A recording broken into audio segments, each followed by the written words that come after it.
Hey, what's up everyone, and welcome to my review for Beautiful Creatures. So beautiful! And I was not looking forward to this film. It looked like a Twilight ripoff in a way. It looked like a movie that was just trying to be Twilight, the new Twilight, and I wasn't looking forward to this film. Every time I saw the trailer, I was like, that looks awful. I can't wait not to see it, but I'm gonna see it anyway because that's what I do. And I heard some decent reviews. I'm like, you know what, the first Twilight got decent reviews, so that doesn't mean anything.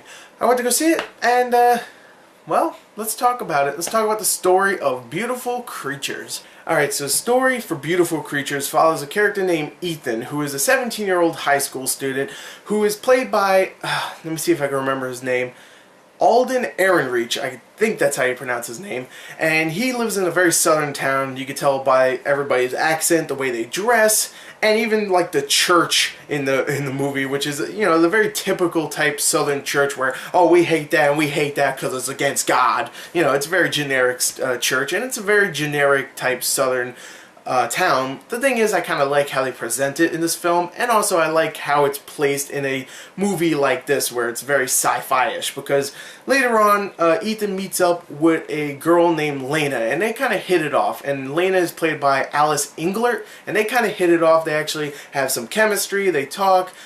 She's kind of the outcast because everybody thinks she's a witch, which is very silly. I mean, this is supposed to be modern day, and everybody's like acting like they're from the 1800s, like, she's a witch, she acts different from us, she's a witch, and it's kind of silly, but they hit it off. They actually really have some chemistry, and then boom, out of nowhere you find out that, yeah, she is actually a witch, or in this film, she is a caster. That's what they call them. And Ethan's like, "What the hell? Ooh, I'm confused." But he doesn't, you know, he doesn't just run away and, you know, being scared. He actually still really likes this chick, and he wants to be with her. The thing is that in about 3 months since they started, you know, dating and stuff, 3 months from now, she's actually going to be picked for either the light side or the dark side, and it's kind of silly, but if she gets taken to the dark side, she's going to forget everything that she's ever known in her early life, and of course, you know, not care for this character at all, you know, the Ethan character. But of course he's like, you know what, I'm going to help you.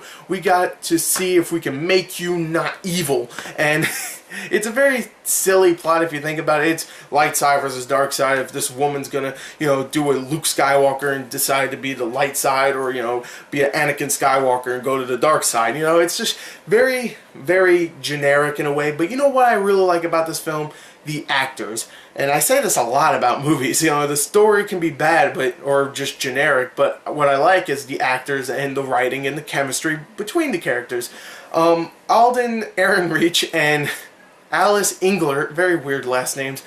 I really like them in this film, especially Alden Ehrenreich. I think he's fantastic in this, which I am super surprised, because every time I saw him in the trailer, every time he opened his mouth, I was like, Jesus Christ, he is the Southern Edward. He just looks pasty white and looks like he's always there, like constipated in that trailer. Here he's actually very funny, he's always smiling, he's always charismatic. I really like this guy, I really do. I'm like, you know what, I want to see him in more films, and we're about to. He's actually going to be in that movie Stoker that's coming out, which I'm really looking forward to. And he was great in this. He was very funny, and even Alice Englert, even though she's kind of the typical female lead in some these type of movies. I mean, she's a good actress, don't get me wrong. She's not, what's her name from Twilight. She's not like her at all, don't get me wrong. But she is that type of lead where she's very sullen. She, you know, she smiles sometimes, but she's always like, oh, I need to stay away from people because I'm evil, I'm going to turn evil, I'm depressed all the time. But even that I kind of like, because whenever they're on the screen together, they're actually kind of funny and they have chemistry. I really like that. The rest of the supporting cast is fantastic as well. You have Emma Thompson, who pretty much plays the evil dark caster, who is plays Seraphine, that's her name, and she's the evil dark caster who wants Lena for her side, and she's great in this. You have Emmy Rossum, who is a little she's overacting a little bit in this, but I actually kind of liked her as pretty much the, in a way, the henchman to Emma Thompson's character, and I really liked her in this film, even though she's overacting. You have Jeremy Irons, who plays Lena's uncle in the film, and he's great in this film as well. I really like Jeremy Irons, and whenever he's in a film, I'm really happy, because hey man, that guy never gets credit, and when he's good in a film, I'm like, you know what, this is why you should pick him as an actor for your film, because he's great. And Viola Davis is in the film as well, and she plays a pretty big part in the film, and I really liked her as well. So overall, I think the acting is great. The actual writing is very funny at times, very clever, even though at times it could get very silly and kind of convoluted with the story.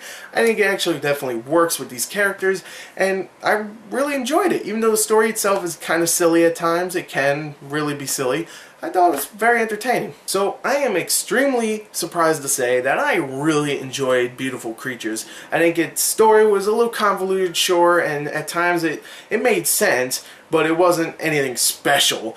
But I did like the characters a lot. I thought they were well written. I thought it was very funny at times. There was actually some really good conversations, some really good dialogue pieces in here, especially with Jeremy Irons and Emma Thompson's characters. I thought that whole scene in a church, if you see the movie, you know what I'm talking about. I thought that was really captivating and very well done.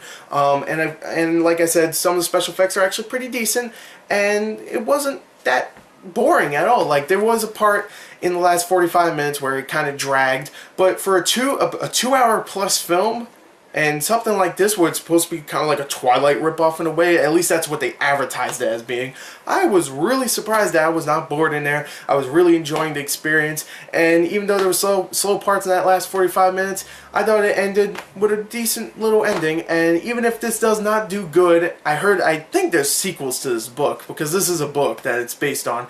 I think there's sequels to this book. Even if this doesn't do good financially, I think they ended it off in a perfect way, just to not do another sequel, not do another movie. So you know what, overall I enjoyed this film. Even though it did have some slow parts and the writing wasn't that great with the story, I still enjoyed it very much. So you know what, I'm going to give this higher than Die Hard. I'm going to give this a higher score than I gave Good Day to Die Hard, which I never thought I would. I'm going to give this a 31 out of a 40. I really enjoyed it. So there you go, there's my review. I hope you enjoyed it. Thank you and goodbye.